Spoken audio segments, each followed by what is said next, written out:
From the moment that the first pile driver struck Manhattan schist, it was clear that the legendary warren of tenements, sprawling across 15 acres of central Harlem, would give way to something extraordinary.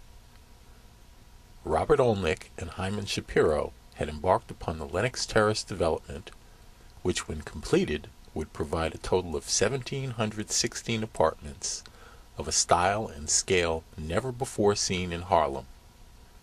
With cantilevered entrances, terraces, off-street parking, and 24-hour doormen, Lenox Terrace was to be something truly special.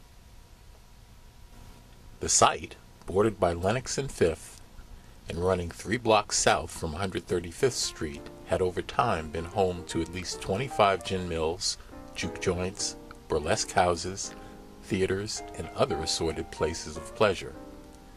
It was once the playground of Fats Waller and Fletcher Henderson, of Bessie Smith and Paul Robeson. On the corner of 5th was Leroy's, near 40 West was Marcus Garvey's office, and near Lenox Terrace was the Lincoln Theater.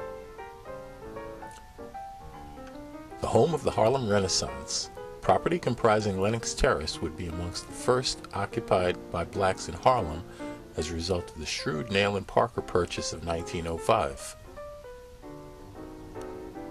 But for all its former glitz and glamour, it was a drab assemblage of aging tenements that caught the eye of Olnick and Shapiro in the early 1950s.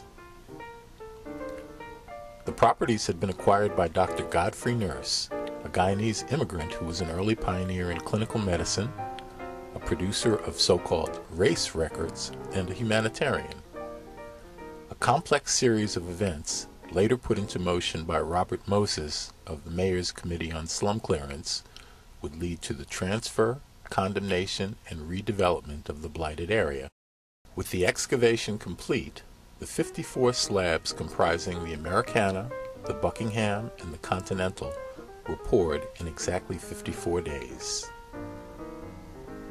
In June of 1958, with construction completed, 30 families would embark upon a new standard of living in the Americana at 10 West 135th Street, the first of the 6 buildings ready for occupancy.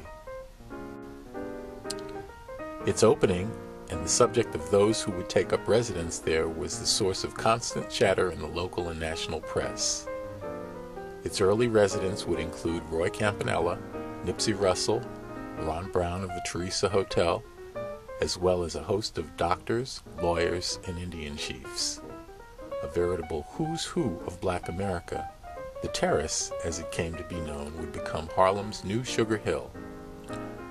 Over the course of the ensuing 50 years, it would amplify upon the successes of the Dunbar and later the Riverton communities to firmly establish a middle-class presence in Harlem.